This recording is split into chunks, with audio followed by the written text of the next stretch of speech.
কল্পনা করুন, আপনি ২০০০ বছরেরও বেশি পুরনো ইতিহাসের এক রহস্যময় নারীর জীবন সম্পর্কে জানছেন, যে কিনা কেবল তার সৌন্দর্যের জন্যই বিখ্যাত নন। তার বুদ্ধিমত্তা, রাজনৈতিক কৌশল এবং সাহসিকতাও তাকে আজ কিংবদন্তি বানিয়ে রেখেছে। বলছি মিশরের শেষ স্বাধীন রানী ক্লিওপেট্রা সম্পর্কে। আজ আমরা এই ভিডিওতে মিশরের শেষ স্বাধীন রানী ক্লিওপেট্রার জীবন, রাজনীতি এবং তার মৃত্যুর রহস্য সম্পর্কে জানব। তো ভিউয়ার্স, স্বাগতম আপনাদের দি এক্সপ্লেইনার চ্যানেলে। চলুন আমরা ডুব দেই ইতিহাসের গভীরে। রানী ক্লিওপেট্রার পুরো নাম ছিল ক্লিওপেট্রা সপ্তম থেয়া ফিলোপেটর।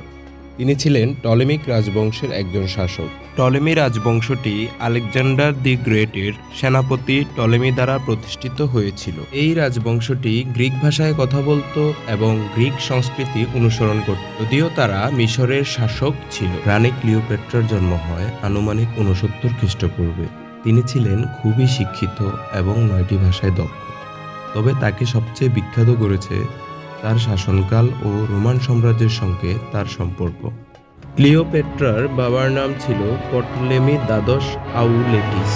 তিনি মিশরের টলেমিক রাজবংশের একজন শাসক ছিলেন এবং তার শাসনকাল ছিল খ্রিস্টপূর্ব 80 থেকে 51 পর্যন্ত। পটলেমি দ্বাদশকে আউলেটিস বলা হতো, যার অর্থ ফ্লুট বাজানোর মতো মিউজিশিয়ান। তার শাসনকাল মিশরের জন্য তুলনামূলকভাবে অশান্ত ছিল এবং তিনি মিশরকে রোমান সাম্রাজ্যের প্রভাব থেকে রক্ষা করতে রোমের সঙ্গে ঘনিষ্ঠ সম্পর্ক গড়ে তোলার চেষ্টা করেছিলেন। রানী ক্লিওপেট্রার মায়ের নাম নিয়ে ইতিহাসে স্পষ্ট তথ্য পাওয়া যায় না। বেশিরভাগ ইতিহাসবিদ মনে করেন তার মায়ের নাম কখনো রেকর্ড করা হয়নি। তবে ধারণা করা হয় ক্লিওপেট্রার মা ছিলেন তার বাবা পটলেমি দ্বাদশ আউলেটিস এর স্ত্রী বা সম্ভবত একজন সহধর্মিণী, যিনি রাজপরিবারে একজন সদস্য হতে পারেন।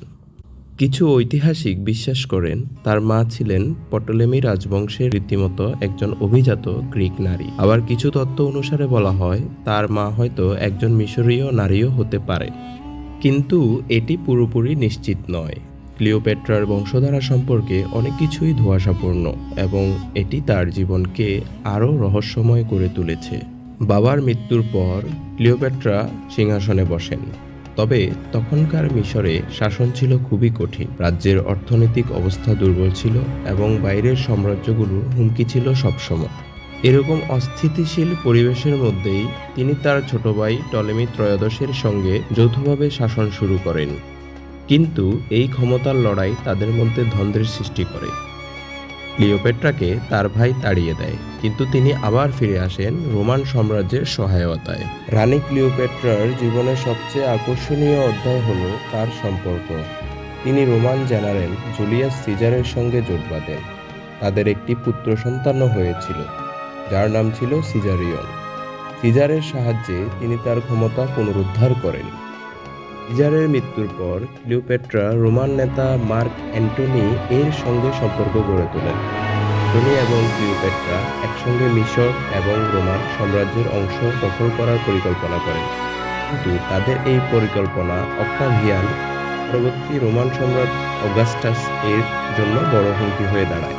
ক্লিওপেট্রা এবং অ্যান্টনির বাহিনী ব্যাটল অফ অ্যাক্টিয়াম এ অক্টাভিয়ানের কাছে পরাজিত হয়। এর পরাজয়ের পর অ্যান্টনি আত্মহত্যা করেন এবং ক্লিওপেট্রাও তার জীবন শেষ করার সিদ্ধান্ত নেন। কথিত আছে তিনি একটি বিষাক্ত কোবরা সাপ দিয়ে নিজেকে হত্যা করেছিলেন, তবে এটি এখনও ইতিহাসবিদদের মধ্যে বিতর্কিত। ক্লিওপেট্রার মৃত্যুর পর মিশর রোমান সাম্রাজ্যের অংশ হয়ে যায়।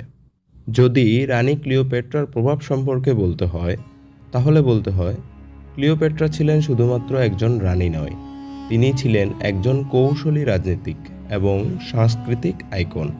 তিনি তার বুদ্ধিমত্তা এবং সাহসিকতার মাধ্যমে বিশ্বকে দেখিয়ে গেছেন যে একজন নারীও ইতিহাসে শক্তিশালী ভূমিকা রাখতে পারে। তার গল্প আজও নাটক, সিনেমা এবং বইয়ের মধ্যে জীবন্ত রয়েছে। তিনি ইতিহাসের এক অনন্য চরিত্র, যিনি যুগে যুগে মানুষকে অনুপ্রাণিত করেছেন। আজ আমরা ক্লিওপেট্রার জীবনের সম্পর্কে সংক্ষিপ্ত বিবরণ জানলাম। তিনি যেমন তার শাসনকালে বিশ্বকে বদলে দিয়েছিলেন, তেমনি তার জীবন আমাদের দেখায় ইতিহাস কিভাবে এক শক্তিশালী নারীর মাধ্যমে সমৃদ্ধ হতে পারে। আপনাদের কি মনে হয় ক্লিওপেট্রার জীবন সম্পর্কে? আপনারা কিভাবে তার গল্প থেকে অনুপ্রাণিত? মন্তব্য জানান এবং ভিডিওটি ভালো লাগলে লাইক, শেয়ার আর সাবস্ক্রাইব করতে ভুলবেন না কিন্তু।